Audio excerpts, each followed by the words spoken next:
Hello everyone, welcome back to another video. Magbibigay lang ako ng konting update regarding my medical condition. Pasensya na kayo, medyo maalog. Right now we're on our way to the hospital kasi may follow-up check-up ako sa ortho. Kasama ko yung husband ko.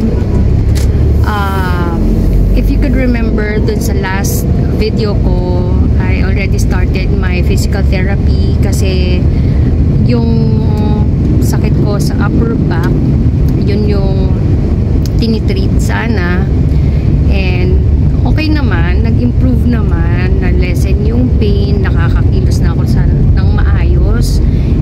Eventually nagkaroon din ako ng inflamed sciatica, so isa rin yun sa mga tinitreat. However, etong Tuesday, I was on my way to work. Pagsakay ko ng sasakyan, nakaramdam ako ng pain sa aking lower back, right lower back. Yung pain na yon, naging uncomfortable na ako sa biyahe, to the point na natempt na nga ako sabihin doon sa driver na ihatid na ako sa hospital. Pero ayun, I decided na magtuloy pa rin sa office kasi inisip ko baka kaya naman. Pagbaba ko sa office, doon na-realize ko na medyo kakaiba na yung sakit. Hindi ko na kaya dahil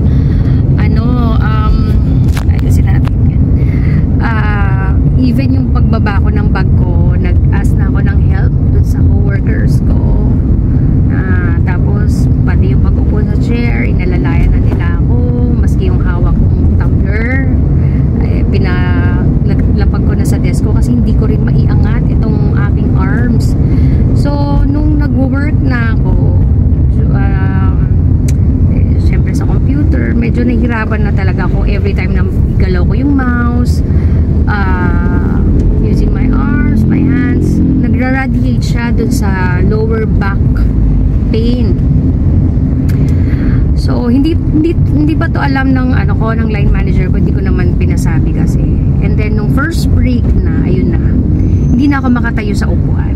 Kaya yung mga katrabaho ko, pinaalam na nila sa line manager ko. So my line manager immediately asked the guard na kumuha ng wheelchair para iakit ako sa clinic.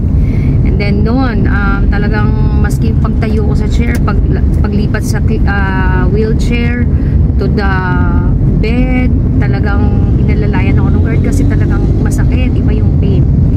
And then they arrange an ambulance para dalhin ako sa hospital kasi nga kailangan naka-stretcher at hindi ko talaga kaya magbiyahe na nakaupo. Yun. So sa hospital, pagdating doon, sinamahan pa ako ng line manager ko to make sure na okay ako until dumating yung husband ko sa hospital. Supposedly dapat i-admit ako, pero ayun, sabi naman ng doctor, wala naman kailangan gawin sa akin. After ng MRI ko at ng x-ray, pinauwi na rin ako and ima-manage na lang yung pain sa bahay. Hello, tapos na ako sa follow-up check-up ko with the ortho who requested for MRI and x-ray nung time na pinuntahan niya ako sa ER. So apparently ang nakita niya ay wala namang problema in terms of the spine or yung mga disc, intact naman daw.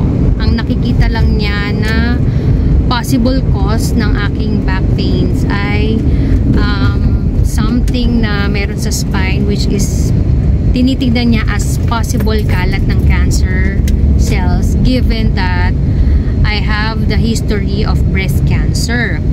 So ang plan is ni-refer niya muna ako sa oncologist, and then from there we will see kung ano ang magiging action or treatment na gagawin sa akin.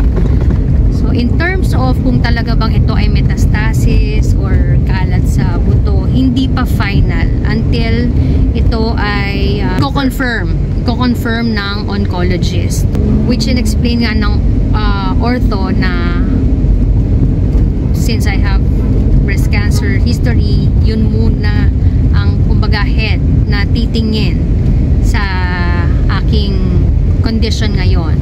After that, kung maklear naman na ito ay hindi kalat or ito ay hindi metastasis sa buto, then we'll figure out kung ano ang next na gagawin to treat yung aking mga back pain.